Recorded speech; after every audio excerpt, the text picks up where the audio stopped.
like wrapped up in love is this feeling like I am in love with this person. I've fallen head over heels. Like you don't fall in love with people. You choose love. Let them shine. Let them shine.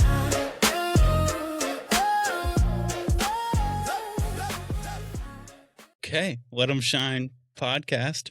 Can't wait. I'm so excited to have Dax and Jaki with us today. And I was thinking about this. It's cool. So we've been involved in the church for a little over 2 years now. Awesome. Which is crazy. Yeah. Which is crazy, and been in the White Rock community for a while. And I want to say that when we joined, when we started going every Sunday, you two all have been so inspirational. Just seeing the way that you guys are with your kids. You get the chaos. We're about to have 3. You have 3. You understand it. You're right there with us, and it's been cool to see. And so we're excited to hear a little bit and unpack your story and how you got to this point. I don't know who wants to kick us off and kind of tell. Well, this is a secret I've been keeping, but it's now going to be aware of for everyone on the internet that I've been covertly attempting to make Megan my best friend. I don't know that she knows that, but it's been the works. It's working. It's working. Yes. Perfect. No, we've really enjoyed getting to know you guys. So, and if she does call, we'll have to cut this short. Yeah, sounds good. We'll just get on it. Well, I can start. I will say that I've been just processing, like we've been really excited to just about your podcast in general and to see what you guys do with it and how God uses it. And we talked about like, man, I think it would be awesome to just go and share some things about our lives. And in the last couple of days, we've been trying to sort out like, what do we want to talk about? What do we want to share? And I think when I think about our lives and our story, the biggest thing that really comes to mind for me is just God's faithfulness. Like, so our backgrounds are like quite different in some ways and then very overlappy in some ways. But regardless, both through our individual lives and then in the last 11 years that we've been married, it's just been incredible to see how God he's so faithful. He always puts the pieces together in ways that we can't anticipate. And he makes things the way that he wants them to be if we submit to his will. So, so just kind of my background. So, I was raised by 2 incredible parents who, my dad grew up Catholic, my mom grew up Protestant. They both kind of became real Christians a little bit like later in their teens and 20s. And then I'm the third of 4 kids, and I was raised non-denominational charismatic. So completely different from both of those things, but still having that background from both my extended family, I think was a real benefit for me to kind of see just the beauty of Christianity in a lot of different forms. I became a Christian. Gosh, I don't know. I think I was 4 years old. I was baptized when I was 5. I was homeschooled for 11 years, every year except kindergarten and 6th grade. And I'm just so grateful. Like my parents have been so genuine and so honest and so real and legitimate about their faith. Countless memories of watching both my parents read their Bibles every single day. And just setting that example for the 4 of us and helping us to come to our own faith in Christ, but making it so real and so important that it was like, how'd you not? So anyway, I'm grateful that I've always had such a strong Christian foundation. And so for me, like I am very motivated to have that same type of environment and same type of foundation for our family and for our kids. One thing that I've been wanting to kind of go tell a little bit about this part of my story to the youth group, because I haven't talked with the teenagers about things in a while. But one thing that was kind of cool for me, so I'm the third of 4. My oldest sister is 6 years older than me. And she came and so I guess she was probably a senior and I was probably in 6th grade. And she did a youth group lesson talking about how she had felt convicted to save her first kiss for her wedding day. And just talked about sexual purity and some different things. And I remember going home that night and just in the next few days, maybe just praying about it and thinking about it. And I just remember lying in bed one night and just feeling very convicted, like God wanted me to do the same thing. And so I was like, okay, like I haven't kissed anybody yet. This is the best time to make this commitment. And so I had a few boyfriends in high school and college and good experiences overall, but I'm grateful looking back that I made that decision at that point. And so we'll talk, I'll let Dax kind of share more of his story, but that was a commitment that I made that I think served us well going forward For once we sure. met. So, For sure. We're not here to talk about me, but two things stuck out. yeah. Faithfulness.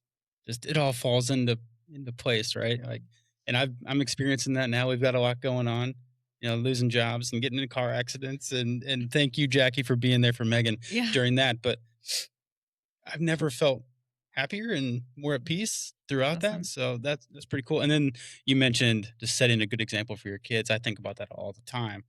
And like, are they seeing you pray? Are they seeing you in the word? Are they seeing, because they pick up on that more than anything, as you know. So that was cool for you to say that. Yeah. So that was Jackie's background. I was also raised by two incredible parents, but what's different in mine is we like grew up in the church until I was about 5 or 6, and then my mom kind of had a fallout with the church. She didn't like the way they treated her. So we stopped going to the church for quite a while, and several years after that, well, probably quite a bit after that, my parents ended up divorcing. They separated, and then several years later, then they divorced.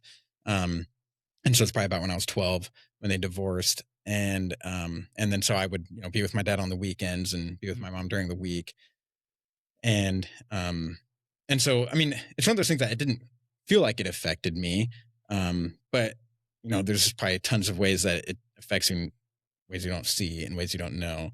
And I was the youngest of 4, and I was just always a quiet, timid, meek, self-conscious kid who had low self-esteem.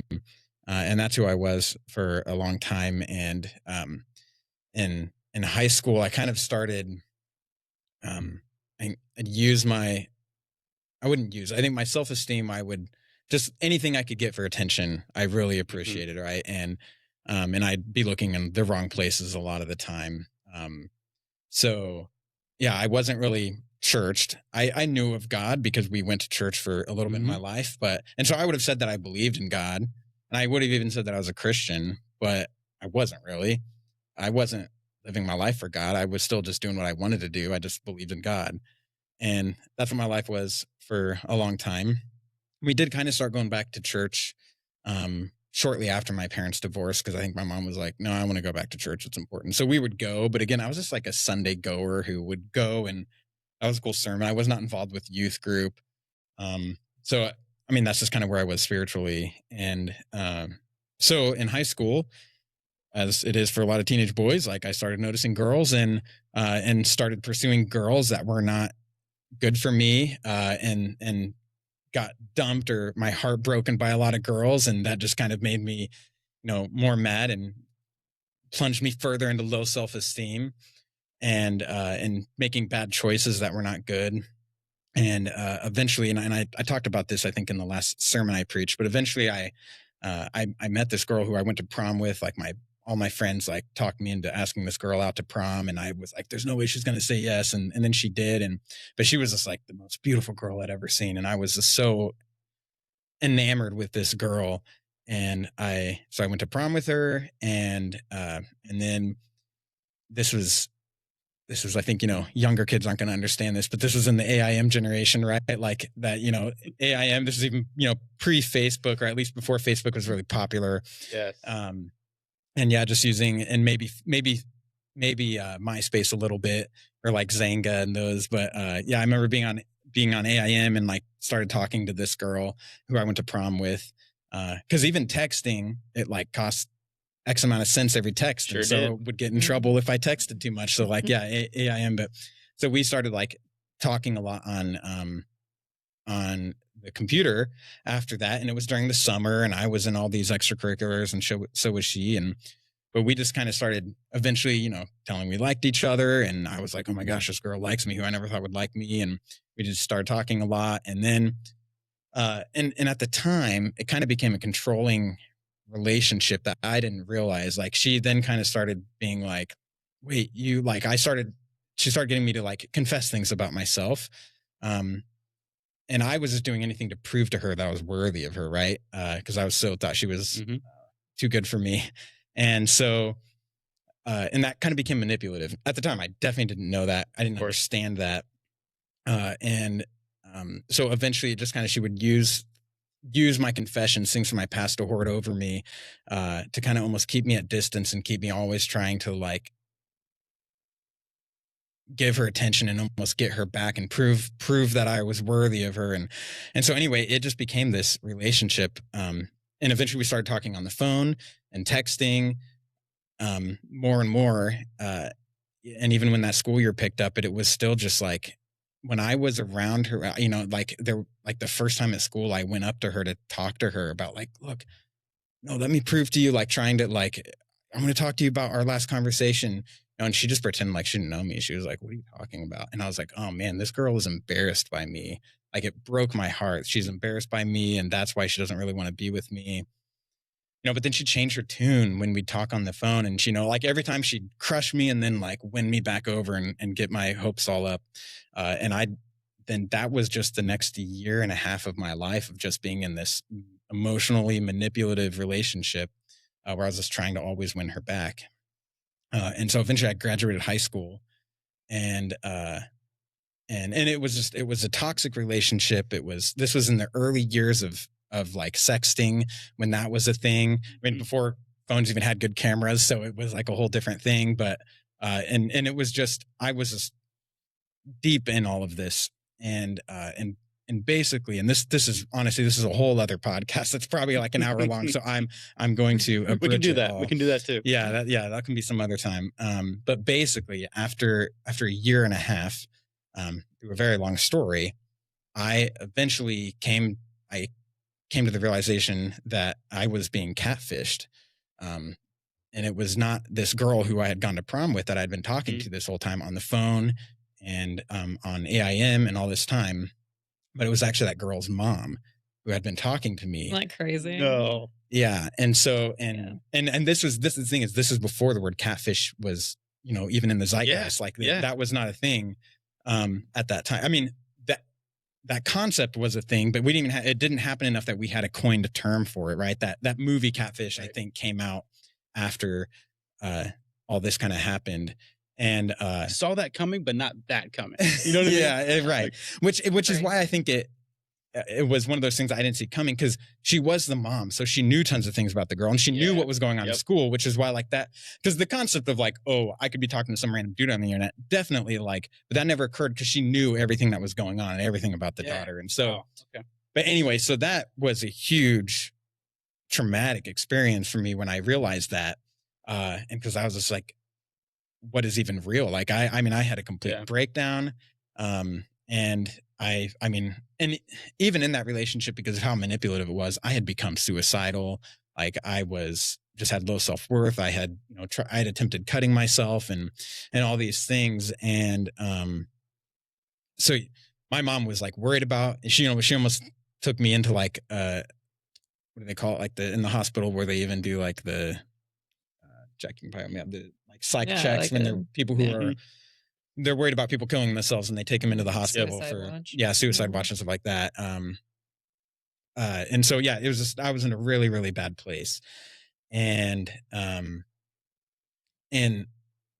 luckily I had some friends who kind of came to know me, or not came to me, people who had been my friends my like whole life. They were like, hey, we need to talk to you. And they basically invited me to go to church with them. And I wasn't really interested in it, but they kept talking to me, and I was like, I knew I needed something. I was just in a completely broken place. So they invited me to this church, White Rock. And at that time, White Rock was meeting in a movie theater. And I went there, and it was like, oh, this feels like family. Like, I felt like home. And I hadn't experienced that before from a church. I had gone to mega churches where it was a cool message, but it didn't feel like home. And so, this felt like home, and it was that comfort that my heart needed. And eventually I got my calling, and that's another story too. But I got my calling through White Rock, and Andy took me aside one time, and I talked to him and said, this is what's going on in my life. Not everyone knows who you are. What was your calling for? To ministry. Yeah, I'm Dax. I'm one of the pastors here at White Rock, I guess. By the way, way to ruin the ending, but no. So spoiler alert. Yeah. But yeah, so I got my calling through there, and Andy kind of mentored me through that, and so he's like, yeah, I think you're being called in ministry, and I was like, I'm not equipped for ministry.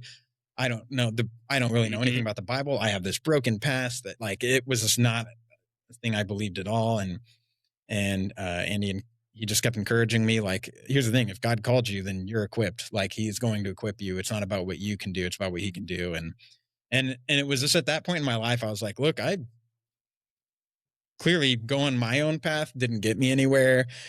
So I will I will listen to this, and I'm in the deep end. So I just kind of trusted the advice of Andy and other people who cared about me, and yeah, I ended up telling Andy like, okay, if I'm gonna study ministry, like I think I want to go to Anderson. I had some friends who went to Anderson, and Mom went to Anderson. my mom went to Mhm. Anderson, and so Family. yeah, that's where I was gonna go. And Andy was like, hey, I went to Anderson, don't go to Anderson. He was like, I think you can do better. So and I ended up then he encouraged me to check out Indiana Wesleyan University. And at that time I was in college and I was studying architecture. And so I then transferred from architecture and went to Indiana Wesleyan and started studying ministry. So much overlap between Yeah, those yeah. areas. Lost like a year's worth of credits because they don't equivocate very well from those two different degrees. And but yeah, then at Indiana Wesleyan, I then Us. you're gonna pause me. I'm Okay. gonna talk. But real quick, I was gonna ask, like, when, because you mentioned having experiences growing up in the church, but you would have said you believed in God. A lot of us can resonate with that. Mhm. Same thing. I grew up in the church, and it was almost like, I need something, I'll call you, right? Yeah. And so I was gonna ask what that moment was, but it sounded like that transition was really White Rock and It was kind of mentorship and it was kind of White Rock. I'd say that was the start of the journey. I think what was really like the turning point is right before I went to Indiana Wesleyan that summer before I actually my uncle let me come live with him. My uncle's a pastor, and so he knew I was going to get called in ministry, and he basically was like, "Hey, why don't you come live with me for the summer and intern at my church?" okay. And so that was like a huge Mhm. blessing. I'm so thankful for him to doing that. And but during that time, I came across the Bible passage because I just spent that summer like reading the Bible and trying to learn as much as I could about Christianity so I wouldn't be behind when I went to Indiana Wesleyan. Yep. But I came across the verse John 15:5. I am the vine, you are the branches. He who remains within me will bear much fruit. Apart from me, you can do nothing.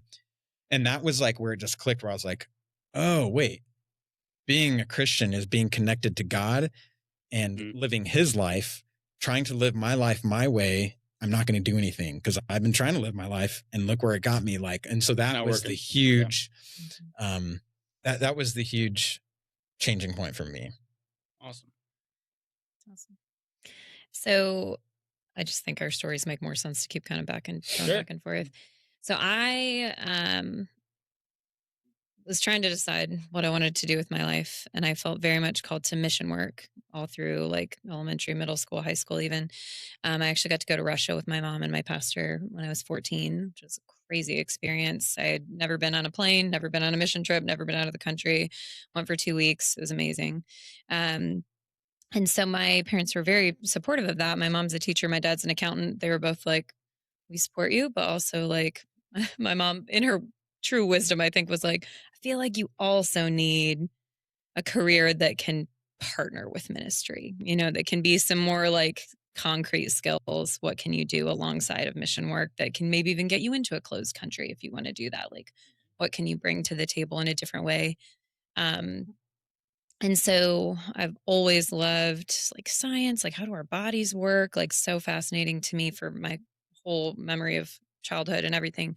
And I love people, very much a people person, a caregiver, a babysitter. And so I think my mom was really helpful in helping me put those pieces together, and was like, there's no medical people in my family. But she was like, let's look into nursing. Like, let's see if that maybe would be a good fit for you. And so looked into it and just started looking at different schools and settled on Indiana Wesleyan. Like fantastic nursing programs.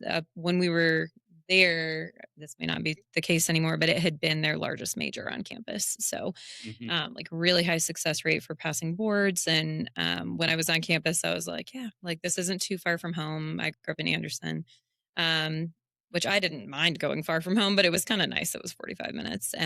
But like I didn't know anybody there, which is what I wanted. I was like, I want my own. Yep. I've been at home my whole life. I want my own space. Like I want to kind of make my own way.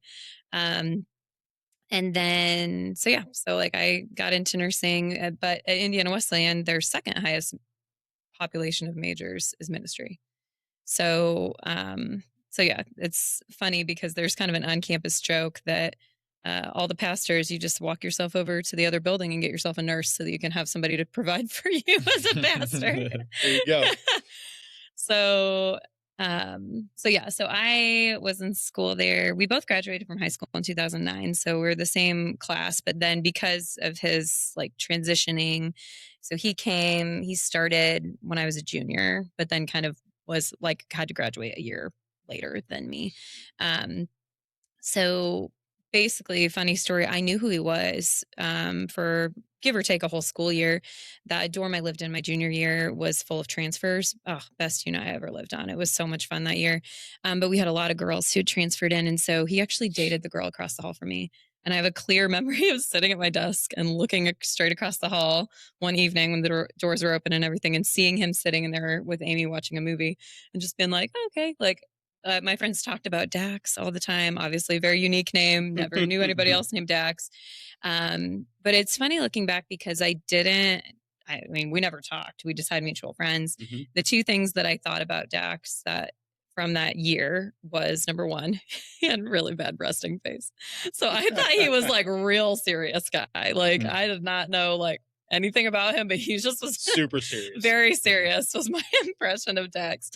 But then also he was really kind to one of my good friends named Kristen, who not everybody was always nice to her. And so it meant a lot to me that Kristen was like, Dax is great. Like he's always so great and nice to me. Um, so I was like, okay, that's awesome. So then I came back my senior year and was a small group leader for new student orientation. And met while while I was there the first couple days, I saw him on campus and I was like, oh, okay, I remember who he is. So like we both recognized each other just from the previous year or whatever. And then, that was such a great experience, like so much fun for that whole week of just getting to be on campus early and just goofing off and having fun with freshmen and like no responsibilities, no classes yet, like just so much fun. And then I met this other girl and I remember sitting there watching her across the room being like, wow, I'm pretty extroverted. She is insane, like, like energy, like through the roof. Later introduced myself and her name was Renee and she was insane to this day. But we are still like through the course of years of experience have become best friends. Um, so anyway, so basically over the course of that semester, so Dax had dated the girl across the hall from me, but just for a few months. And so they weren't together anymore that school year. But regardless, there's just a big group of us that became really good friends. We would have dinner together once a week on campus and like we'd do things together. And it was so much fun. And then later in that semester, Renee was like, hey, let's have people come down to my parents' house in Indianapolis. Just we went laser tagging. We're going to go to the Cheesecake Factory, whatever. Nice. Which is fantastic when you're a broke college kid and you're like, Mhm. you like I don't know if you experienced this. Did you live on campus in college? For freshman year. So like, I just remember I love being in a dorm, but like I remember going to somebody's house at some point and being like, oh, I forgot how houses are. Like Mhm. they're so homely. And you're like, I feel so lonely on campus. I need somebody to care about me. For sure. So anyway, Yep. it was so funny. So we went to her house. Long story short, there was this joke that Dax and I were dating. We were not dating. We had never even talked about dating. We Mhm. were friends at best, but we didn't even know each other that well. Um, but it was just like this funny thing that had happened. And we drove back together because I had driven my car and I think Renee drove or something. And so Dax sat in the front seat with me and we drove back with a couple other people in our car. And I just remember we had such great conversations, like, about life and about theology. And I also was part of the honors program when I was at Indiana Wesleyan. And so we talked a lot about ancient church history and like deep philosophy and theology, and that really brought a lot of well-roundedness to my college career. And so talking to him, I was like, wow, like this guy like has a lot of really good deep thoughts. And he's also pretty cute. So I wasn't hurt. But it was just kind of a funny thing that was like, okay, like this isn't really very serious, but it was fun to hang out for a bit that night. I mean, just that semester. You want me to pick this Sure. up? Okay. Yeah, no, you got an agenda. It's like back and Unrehearsed. forth here. Unrehearsed. Yeah. So yeah.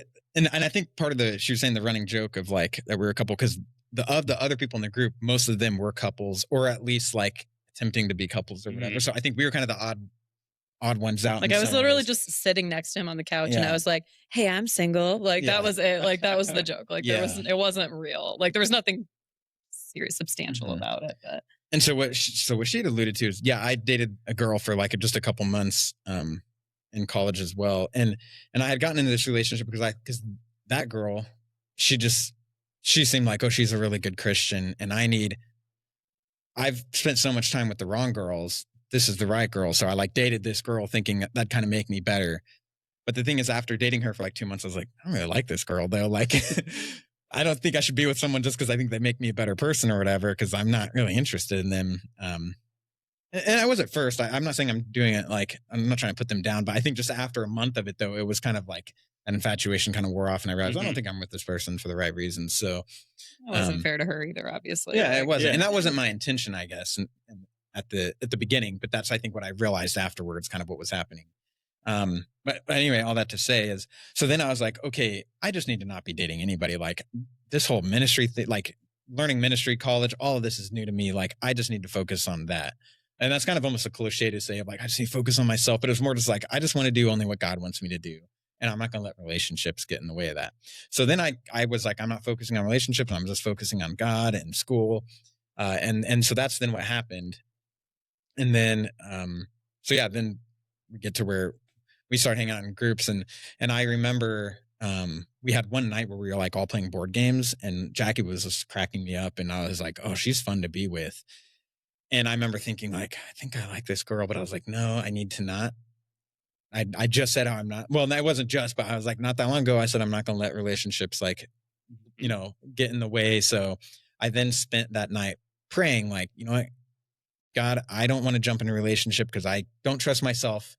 Like I only want to pursue this girl if this is what you want me to do. So like, and I just spent a long time praying about it and he didn't give me like any clear answer. So I was like, you know what, you give me some kind of sign if that's what you want. And then so I went to bed.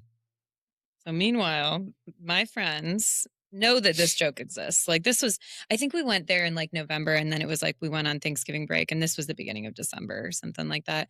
When we came back for the last couple weeks of school. So like, I don't know. I mean, I think they like just picked up on some things. So like, oh, you guys were really hitting it off.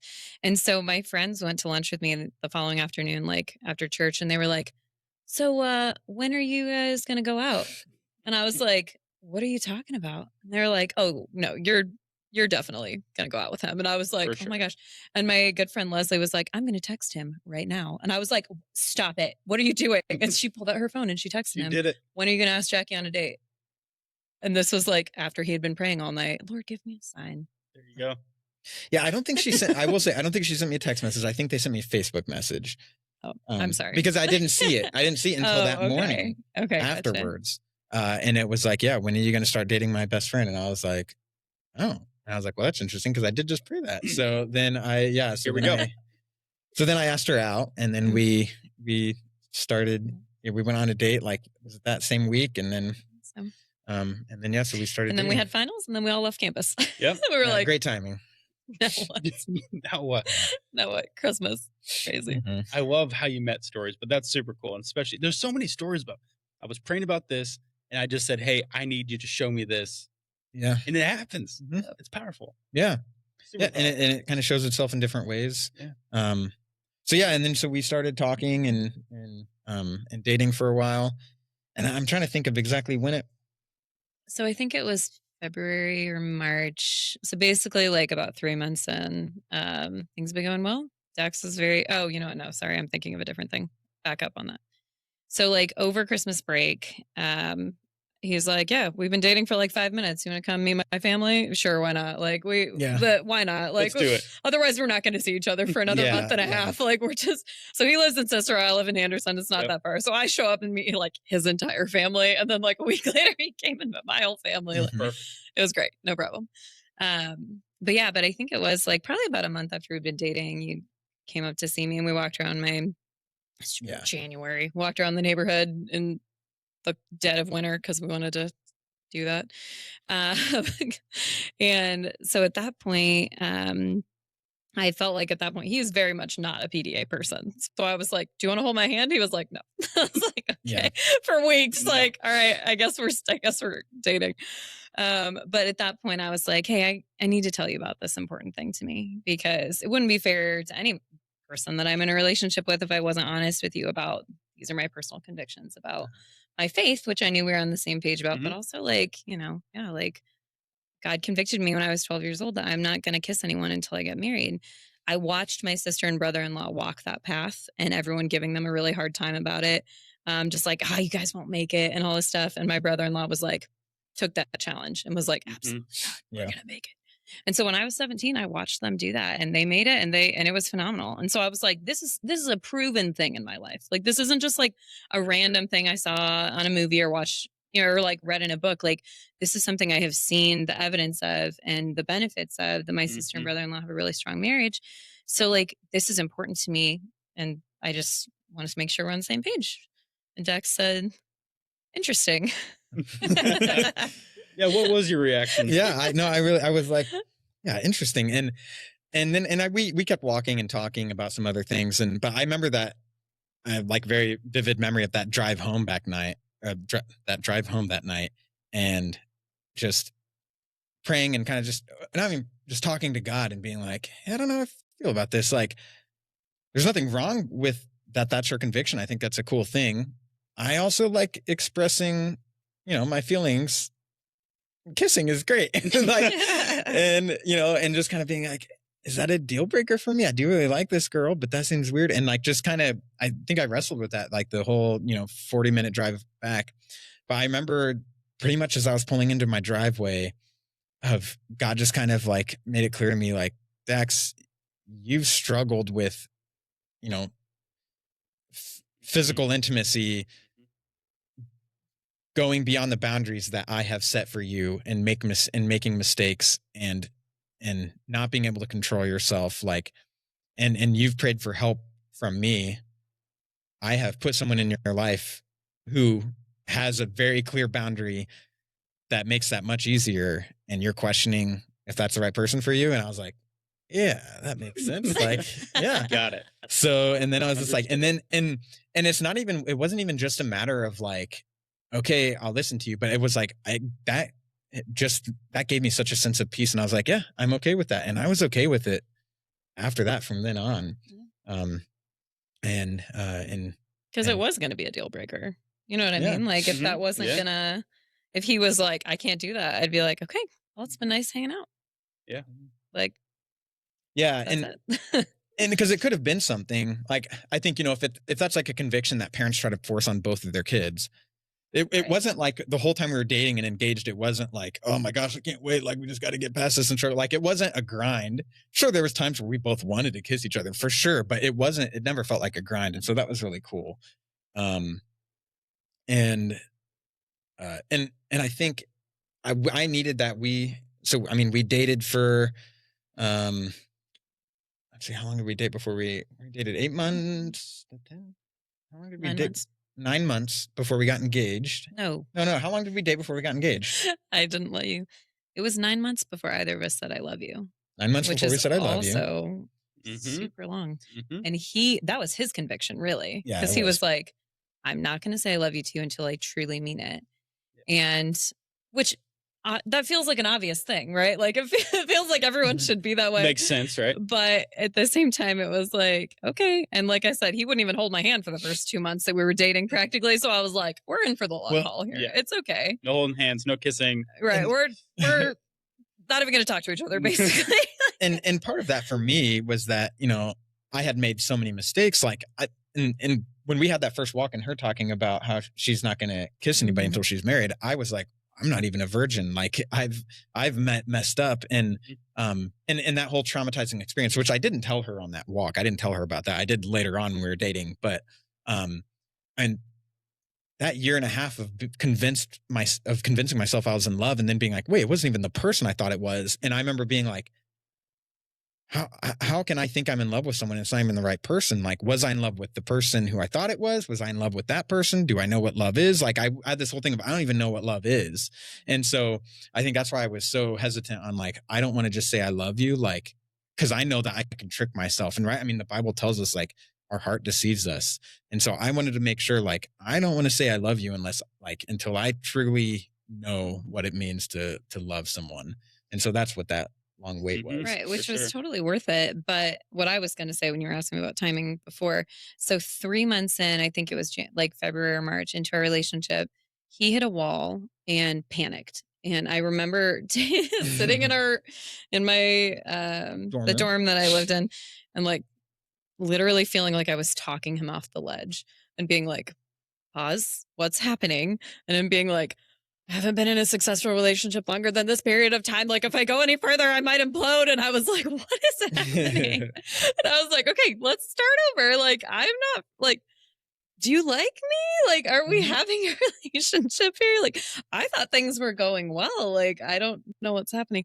And that was good. Like, that was a good exercise for us and like really good communication and being therapeutic and me also getting a window into like some of his really deep-seated struggles and like and being grateful that I had a history of a solid foundation that like I'm not afraid, Dax. Like I know that you're afraid, so that's okay. Like in this moment I can be the one who's not afraid right now. Like and so thankfully like that really was a momentary thing that we got past that and then we moved forward and then we didn't have any issues like that again. But that moment I was like, what's happening? Like What's going on? yeah. So then it was 9 months before we said I love you to each other. And that was really meaning. So then when we said it, it was like, wow, this wasn't just a random text message. Like this was like truly like meaningful. That both of us really said it. We both really meant it. And it was like, wow, this is a huge moment for us. And then so that was like September, I think. And then it was like Labor Day. And then he had another whole year of school. I had graduated that spring. And so that was a whole nother year of school for him.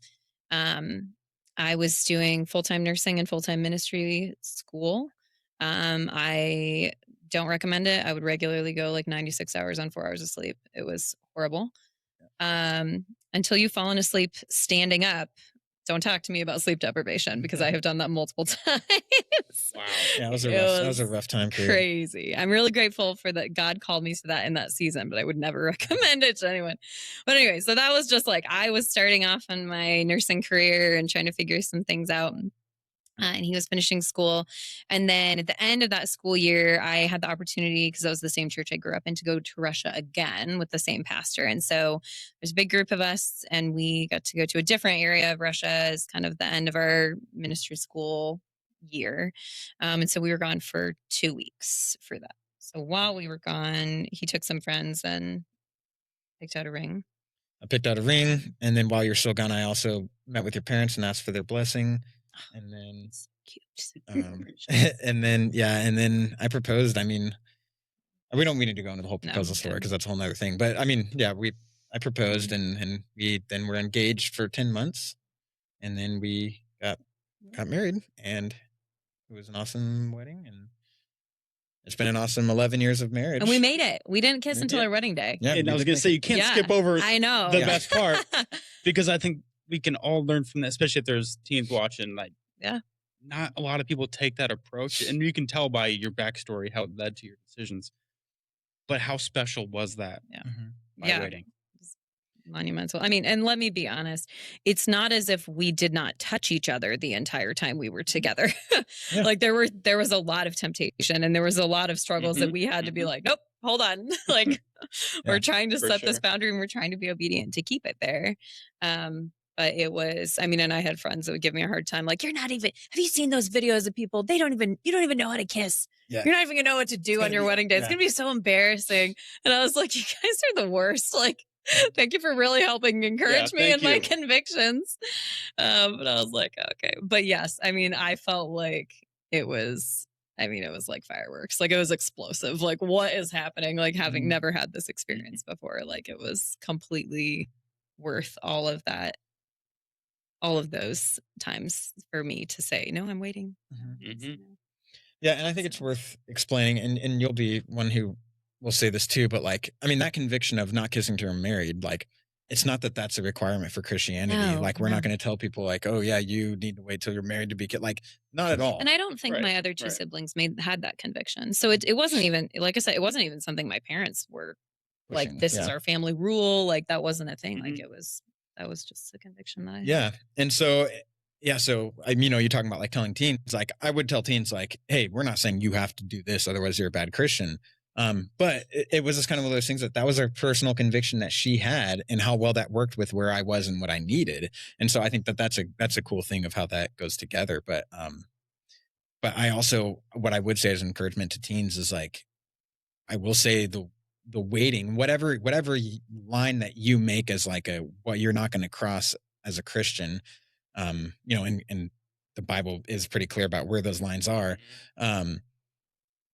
That wait is totally worth it though, because it's so funny. Like, yeah, there was times. That's what I wanted you to say. Yeah, there was waits. Yes. There was during that 9 months. Sure, there was like temptations, and especially after we got engaged, it did become a lot, harder. Yeah, being sure. like, oh man, yeah, I can't wait till we're married or whatever. Especially when you get close to the wedding, but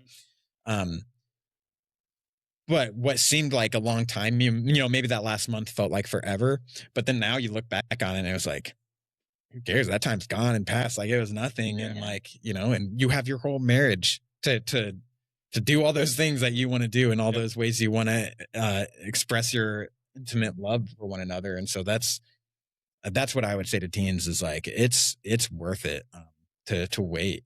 And especially, and I can say, having been on both sides of that, have messing up and did it the wrong way, and then flipping over and doing it the completely right way, like, yeah, it was totally worth it. And it's so much better. I mean, and another, kind of side point about God's faithfulness that was really cool. So when he was in high school, and I guess it was high school, but then also really early college, that you were dealing with all of this kind of stuff. But like, I mean, I was at home 45 minutes east of where he was, lying in bed every single night, praying for my future husband. And just praying that God would protect him and that God would help him to grow. And, like I feel emotional thinking about like, I was praying for you the whole time, like for years, waiting and being like, I had friends that were in relationships. And like I said, I dated a few guys here and there, but like there were so many times where I felt like I feel left out. Like I've always wanted to be a mom, always wanted to be a wife. Like, what if this never happens to me? Like, especially when I had a pretty significant relationship finally in college and then we broke up and I was just like, maybe I'll never get married. Like, maybe this will never happen. And in those moments, that type of like extreme language, like I'll never be married or I'll always be single or whatever. Like it feels so astronomical when you're especially like young and hormonal. Like it feels like this is how it's going to be forever. And now like we're 35 and look back like, my gosh, that was so long ago. Like that didn't mean anything. Like that was a blip, Not that those feelings are illegitimate. They're still feelings. And that was what was truly happening. That was our perception. That was our life for both of us in our seasons. But time continues to pass and God is outside of time and God knows. So thankfully God was like, chill out. Right? Like I've got the right person for you. I just need you to take your time. Be still. Right? If we had met in high school, it would not have worked out.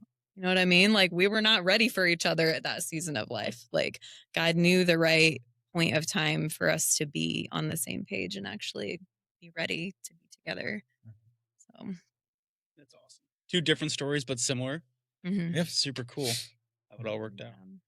Yeah. And I'm curious, feel free to wrap up with whatever you want, but I am curious, Jackie, you mentioned ministry and trying to find the professional blend of professional and ministry. Yeah. I've been thinking a lot about that. How do we intertwine ministry with the professional jobs that we have? Yeah. You're a nurse, like your day to day, kind of talk through some of the things you get to experience. And yeah, well, also that is a good thing to mention. Like I said, I felt called to mission work. And so that was a conversation for us, like throughout our time dating, was what if I get called to the mission field? And Dax said, what if I never get called to the missions field? Like, and Right. what if, like, legitimately, like, do we both feel like, what is our common ground? Like, what it could potentially be our path forward in terms of what we truly feel called to do.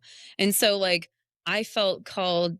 I am still very passionate about mission work, and like I served on our missions board here for quite a few years, and like I love to see what God is doing around the world, and as well as in our own context. And so for Dax, he was like, I am not going to lie to you, like I don't feel called to serve in another country. I feel called to serve here. He was born at Riverview, 5 minutes from where we live now. Like he's lived in one house his entire life. I was born in St. Louis, lived in Kentucky, lived here. I've been out of the country multiple times. Like, so my story and my experience, my family's more spread out. Like it's just very different. And so he was like, I was born here. I was raised here. I've been living here. I feel called to stay here. What if that is what God wants for us? Are you okay with that? And so that was also a good thing for us to really think and pray about and be like, okay, are we on the same page about that? And thankfully, being a pastor's wife is plenty of ministry for me to be doing on a regular basis. And so I love that. I mean, basically, the rest of that story is that after we got married, we sat down with Andy and Jamie, and they asked us to come on staff with them. And Dax had really thought about doing youth ministry more specifically in college, and then kind of transitioned into focusing on just Christian ministry in general. But both of us were like, I mean, we love Jesus and we're willing to serve anywhere. And so this is our 10th year of ministry at White Rock, which is awesome. So we started January of 2016. Andy and Jamie, that was the beginning of them taking over as leading ministry at White Rock when Marty kind of stepped down. And then we came on board, and you've had various different titles, but basically has been in kind of this assistant pastor role for 10 years. And so then for me, like I'm a nurse. I work at Ascension St. Vincent in Indianapolis. I work in the trauma neuro ICU, and I work night shift. I've worked night shift my entire career. I just passed my 13 years. I can literally count on one hand the number of day shifts I have ever worked. Really? Yeah, because I've always worked nights. And even as a CNA, I work second shift. Love night shift. Like I'm just built for nights. So that just is me, my body. Like I'm just awake at night. So like it just You don't works sleep. well for me. Yeah, it's great. As mentioned, yes, Yeah. I need to sleep, but I don't always sleep. So like over the years, like how does nursing fit in with ministry? Like number one, isn't, especially now that we have 3 children, like there are gaps of time where I see my kids for 30 or 45 minutes in a day, and then I work and work and work and work. But then I just right now, like I have 6 days off just because I work 3/12 a week. So like my schedule can be very much like either this or that. So it's like I'm either working a bunch or I have a bunch of days off, and it goes back and forth. But I've been doing that schedule longer than we've been married. So it's just like become, this is what our normal, this is what our normal is in terms of scheduling. But then also I really have loved, I mean, meeting people in their most vulnerable physical state. My gosh. And it's ministry to my patients. It's also ministry to my patients' families. The number of people that I've been able to pray with, and talk to, just this is literally the worst day of their life. Like their loved one is on the verge of death or has died. And having that space, that privilege of being able to minister to people in that state, like I don't take that lightly. And I really encourage my coworkers to take it seriously, whether or not they espouse any type of faith or any type of Christianity at all. Like life is precious, and it matters that we care about our patients and that we care about their families and that we are showing them compassion in the very worst days of their lives. Um, So yeah, ministry, like nursing is a whole ministry in itself. And Mhm. then getting to having the opportunity to be married to a pastor and being on staff at White Rock, like it's amazing. Like we met with his uncle who's a pastor just a few weeks ago again, and we are kind of explaining, I don't know, the specialness that is White Rock. I don't know how to You know, the explain it. dynamics, I Just the guess. Yeah. dynamics of our church being, it's just amazing. Like we love being here. Like it's such a family, Mhm. but also just like the fascinating nature of having 7 pastors for a church of roughly 300 people. Like that's kind of crazy. But like we have 7 pastors, we have 7 pastors' wives, and we all have different roles and speak to different areas of the church and do ministry with different families and different stages of life. Um, and it works. You know, it's Mhm. a God Mhm. created formula that's like, I'm not suggesting this would work anywhere else, but Yep. this is what God has called Andy and Jamie Waite to lead this church. And we love working alongside them and being in ministry with them. And especially in our season of life, like caring for our friends, but like other people who are in similar seasons of life, especially having small children and younger married couples. And um, we still do some youth ministry occasionally and do more children's ministry now. And Mhm.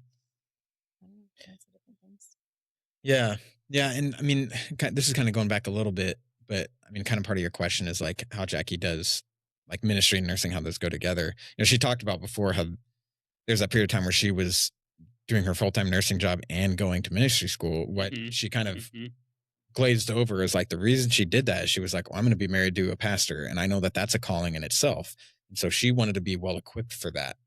Because if you're married to a pastor, Mhm. you're a pastor. And really, the, Yep.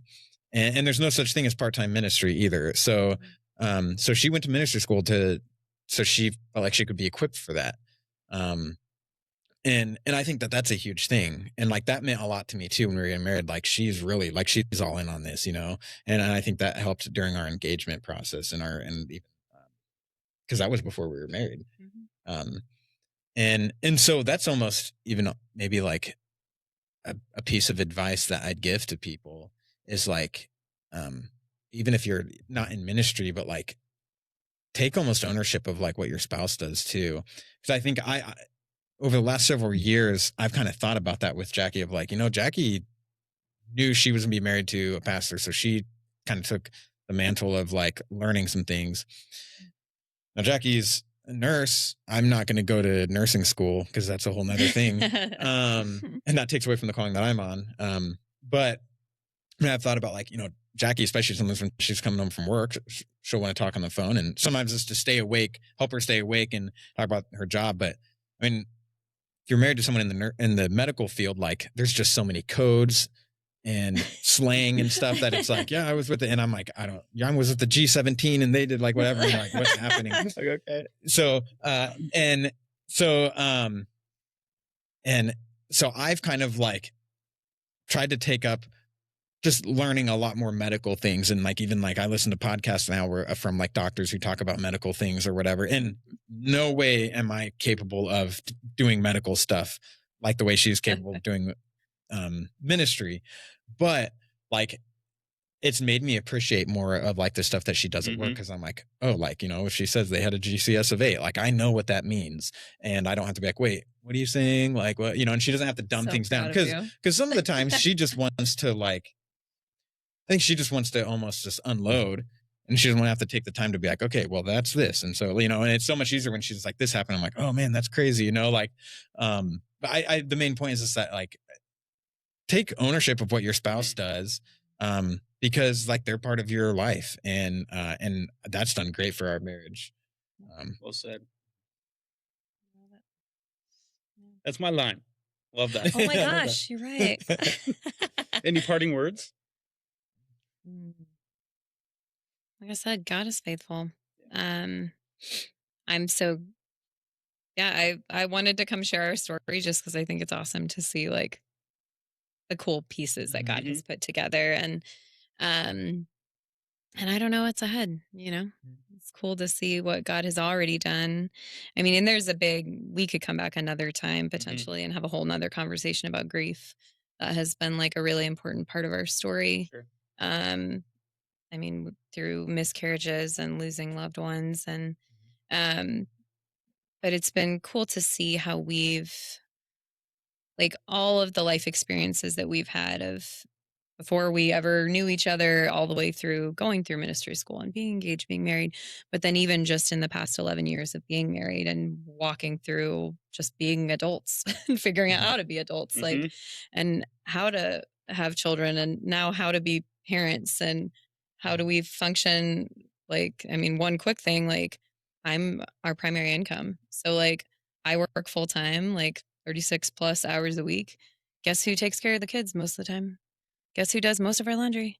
Guess who makes dinner 95% of the time? Dax does all of those things. And Yep. I try to be, I mean, that's my piece about marriage. Like, just be appreciative, right? Like, Mhm. it's so easy for me to be grouchy and for me to get so self centered on the days where, like, I'm freaking tired. Like, last week, I was literally running all over the unit, literally keeping multiple patients alive as a charge nurse and just trying to make sure that people were equipped and that we were giving the medicines and doing the things, keeping these patients from literally dying. And I came home like, I just ran a 15-hour marathon and I'm tired and I want to be grouchy and like self-centered about this, but also like, oh my gosh, like, I need to be caring about my husband and about my 3 children who still need me. Um, but it's teamwork, like, we wouldn't be able to have the life that we have if we weren't both looking out for each other Mhm. and choosing to be selfless and choosing to pick up pick each other up when we're tired and say, "Nope, I'm going to do that today."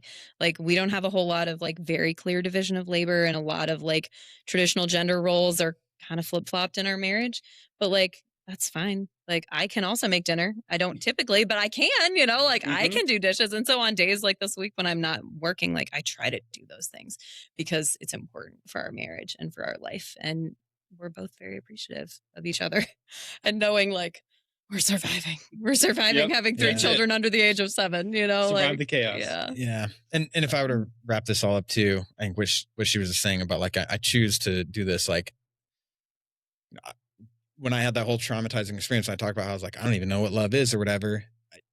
Through our relationship, and I I kind of came to that realization with God of, like, love is a choice. And I think I was so much wrapped up in love is this feeling like I am in love with this person. I've fallen head over here. It's like, you don't fall in love with people. You choose love. You Mhm. choose to love someone. And it's not always an easy choice, but that's the thing. And when people feel like I'm not in love with someone, well, you chose to stop loving them. And it might not have been like an immediate choice that you made. It might have been a choice that you slowly made over time. But love is a choice that we have to make every single day. And that's kind of how I think would be my, like, closing thoughts of that. Love is a choice. It's not a noun. It's a verb, and it's one that you have to make every single day. Whether that's romantic love, like in the case of our marriage, but also just in the way that you love your neighbor, the way that you love a friend and everyone else. Awesome. Cool story. I appreciate you guys. This is fun. Yeah. Yeah. I love you guys. Yeah. Love you guys. Love And we'll you. get this out as soon as Yeah. we can. Awesome. Yeah. That's great. Thanks, Thomas. Thank you.